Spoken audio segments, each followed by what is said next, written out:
Has Denmark ever seen anything this big in terms of rally? I don't think so. Maybe in the 60s, I'm not sure. This has to be. And how likely do you think the political leaders inside the Bella Centre will actually listen to this message and actually make change based on this rally? They won't be able to completely ignore it, that's obvious. I mean, 100,000 people, that's just too big a statement to ignore, I hope. Brilliant. Thank you very much, Jacob. Already you're starting to see a really big police presence in the city. If you just look at this line of cops to the right-hand side of me, all in riot gear for what is essentially a friendly family protest.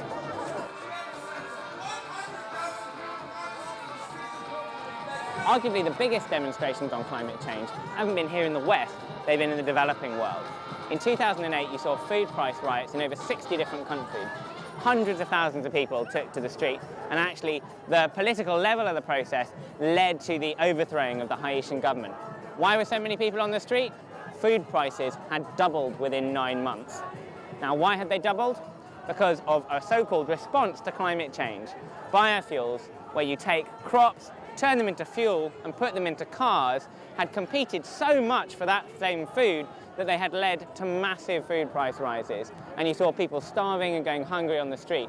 So arguably the biggest demonstrations on climate change have been against some of the solutions to climate change, or so-called solutions. One of the questions that we're going to be trying to answer over the next week is what sort of actions actually make a difference to the negotiations?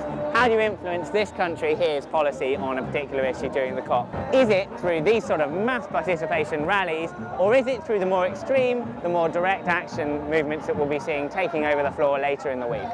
One thing I will say for this rally though is it's got a really nice presence, a really nice feel. You actually get the feeling that these are normal people on this rally. Tens of thousands of them come out of their home in a really small country. Denmark's only got a population of something like 5 million, and to see 100,000 people on the streets here today is a pretty incredible feat.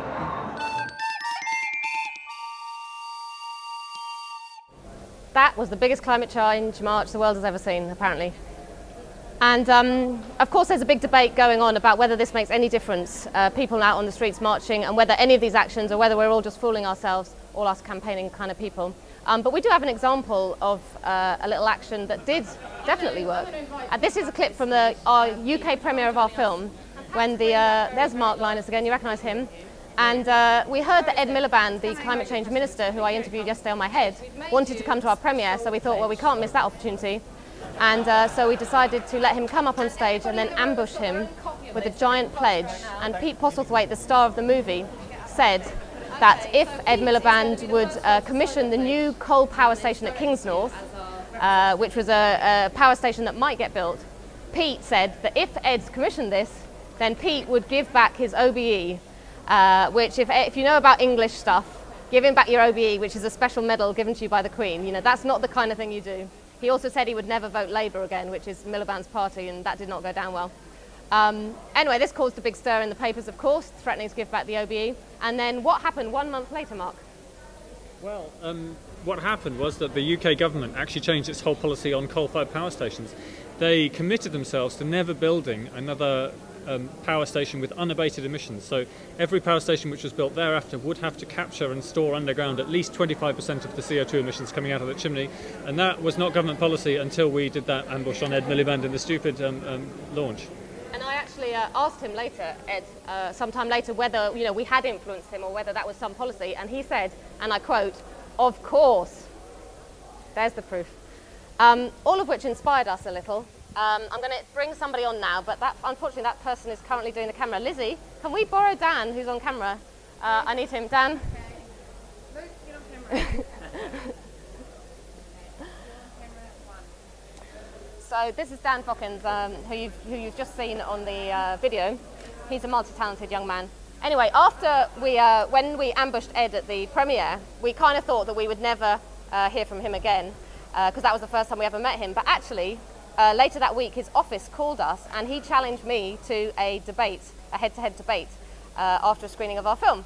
And so I was walking through Regent's Park one day, just before this debate with Miliband, and thinking about this report I'd read recently called the Climate Safety Report, And they were saying that the kind of cuts we should be making is about 10% in 2010.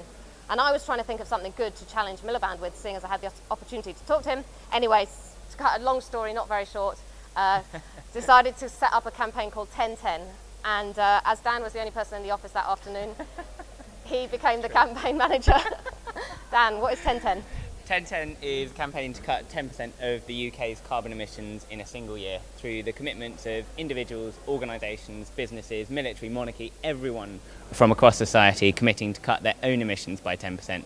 Then we take all of those commitments from across society to government and say, look, the people are ready, what are you going to do about it? And we launched this little thing. Well, we first thought of this in about March, didn't we? And we got some advice from professional campaigners. You don't need Mike, by the way. Brilliant. And they told us that we would need £2 million in 2 years to prepare for this launch of this campaign. But we only had 6 weeks and no money whatsoever, but we did it anyway. And I think we're going to see a little video of our launch of 1010. No, we're not. We're not seeing that video. I don't know why it's not. Rubbish anyway. Carry on, Dan. Since we launched on September the 1st at Tate Modern, who signed up? We've had over 50,000 individuals sign up, including the entire city of Stoke-on-Trent. We've had 1,800 businesses, from individuals in their front rooms right the way up to Adidas, Pret, Starbucks, Microsoft, Sony, that was the new one this week. Sony this week, absolutely, and the Welsh Government, as we saw yesterday evening. Yeah, that's the first government to commit to cutting their emissions 10% next year. These are serious commitments. This is not just to generalise, we're going to do it. Hundreds of thousands of tonnes worth of emissions being committed. But the big one that I really like, even though it seems a bit boring, is the local councils. I know it sounds boring, but it really isn't, because these are the people that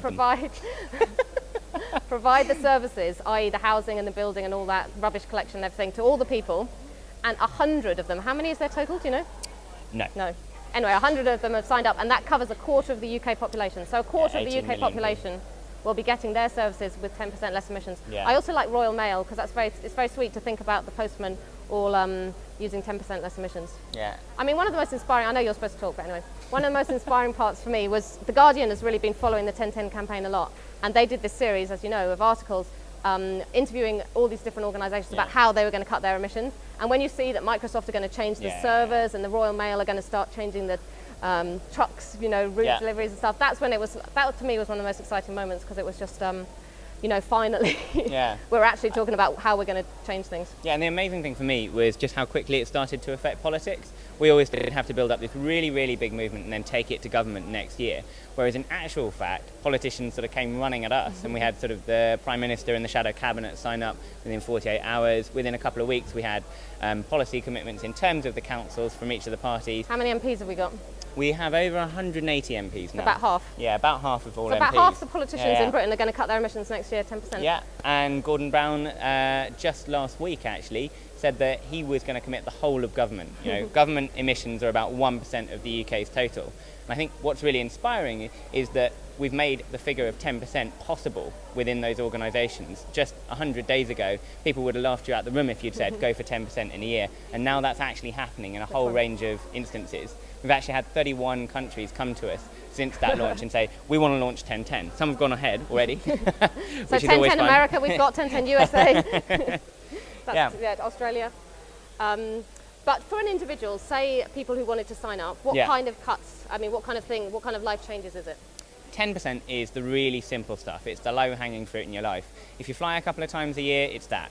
If you haven't insulated your walls, you mean no more it's flying? That. No, just cut one flight from every year. And it's change the level. Diet a bit. Change diet a bit, exactly. Drive a bit less. Sort out your insulation. Exactly, buy local, healthy, seasonal food, that sort of thing. It's the really low-hanging fruit, but it's actually at a level which is meaningful. As you heard Bet say earlier, if we actually were to head for a 10% reduction in a year, we'd be looking at seriously good likelihoods of staying below that dangerous level of warming. So Dan and I were talking about, we thought that we needed a symbol of this campaign, like the Make Property History white wristband, but obviously those were made of plastic, which wouldn't really be too good for us. So we walked around Camden on one afternoon and came up with this idea.